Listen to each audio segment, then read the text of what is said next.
شروع په نامه د رب ذوالجلال چې ډېر بخونکی او غیرتي باچا دی. قدرمنو کتونکو، ډیلی خیبر نه ستاسو کوربه جلال صافي او کیمرامین ساجد فوټوګرافر ستاسو خدمت کې حاضر دی. کتونکو، میاشت روژې د ډېره برکتي میاشت الله پاک مسلمانانو له د کال په دغه 12 میاشتو کې دغه میاشت یو داسې افضله میاشت ورکړي چې په دې کې که تا د زړه نه توبه ویسته او الله ته ځان متوجه کړو، د الله د مخلوق ته خیال وساتو، نو الله پاک د تیرو 11 میاشتو هغه ګناهونه معاف کړي.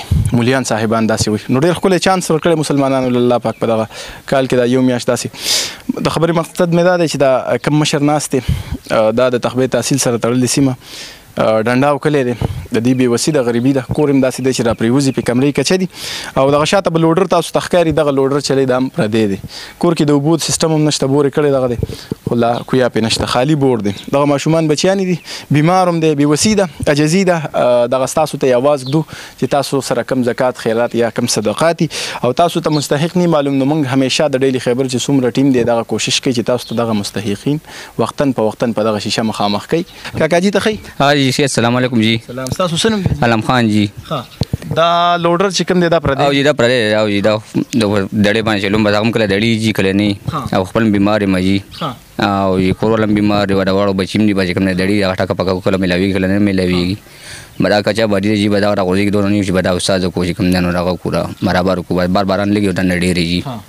تاسو په خپل موقع ولیدا کنه، تاسو پناه نه بل کوی سیستم نشته، دوه نشته، کوم څه په ورور سلخانه کوی استعمال ولو زه دا ورور شو تاسو یې نه په موقع باندې لاین پمپ ولګي به سلخانه بنو بس دا غوینه دا وسم نه کیږي جی. بیماری د ته څومره وخت نه څه بیماری ورکوالي نه جی، خو بس مجبوری ده چې کوم مخه ته سوکشته نور منګه لکه موږ څلورونه خو ځان بیل یو کنه. دغه ماشومان دي نور څوک نشته او جی. نو لوډر کې به ته څومره ګټې؟ بس کله 100 روپۍ کله 200 کله 300 چې ل 70 یو ډېری یو روپۍ منګه سار جو مخام ته ستور راځي استګي باشه وخت ډېری دن په دې ګرانه کې د کور چې دا کمی خرچي دي څه کوي دا ماشومان بم څه غواړي؟ څوک سره کې بده سره گزاره کی بس کله سپور کله څنګه بس ټاکا پاکه گزاره کیږي. بس دا ماشومان بم څه غواړي؟ د وړو ډېر فرمایشونه بار چې ګوري بازار ته، نو څه وته وایي؟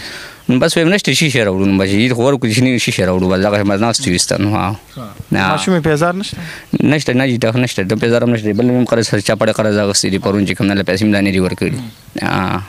داسې عمر کې ماشومان چې نو اختر چې را نږدې شي یا روژه شي پیزار غواړي، جامې غواړي، دا سیزونه غواړي، نو دا ماشومان دغه فرمایش کوي او جی ولې نه کوي خو بس مجبوري نو سبا کې تاسو ته څه دغه ماشومان په څه دوه رښتیا شو څه کوو چې هو ځان له بوګو چې دي ګوره بس پلار ته چې ماشومان وای کنه دا سیز را لراوړل ستا په سره رت ستې دا ټیم چې دا ماشومان خپکیږي لازم او دل راځي بالکل الله نه جی او خو مجبوري په ځان ته راو نو بس سخت را سبا موبایل خو شته کنه؟ او شته جی بس ډېر پښتانه دي ګوري مختصر د صدقه یو څو خبرې موکړي خپل درد دی هغوی ته کې خود فریاد د موبایل نمبر دی وای څوک تاسو مرسته کوي خپل نمبر وته سي دی 0303 90 56 281 بیا دی 0303 90 56 281 بل دویم دی 0340 93 24 157 بل دویم نمبر دی 0340 93 24 157 جی. دا دوه نمبر ته وي او جی دوه نمبر دی دوه اني ښه دا کتونکو وس لالا سم خبرې وکړي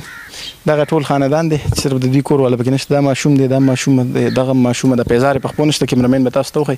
اکثر زمونږ په کورونو کې په پښتنه معاشره کې چې اختر راځي نو زمونږ اختر خو تاسو ته پته چې څنګه ماشومان پیزار غواړي، جامې غواړي، نکریزې غواړي، بلا حساب کتاب غواړي. ماشومان خو باچایان دي په دغه 16-15 نه چیرې پلار مې څه ګټي او کنه په دې حالاتو کې د غریبۍ او د ګرانۍ په دې لهر کې چې نن سبا چا بچو له سیر وړو ګټل زم دا سړی بس ډېر محنتي دی.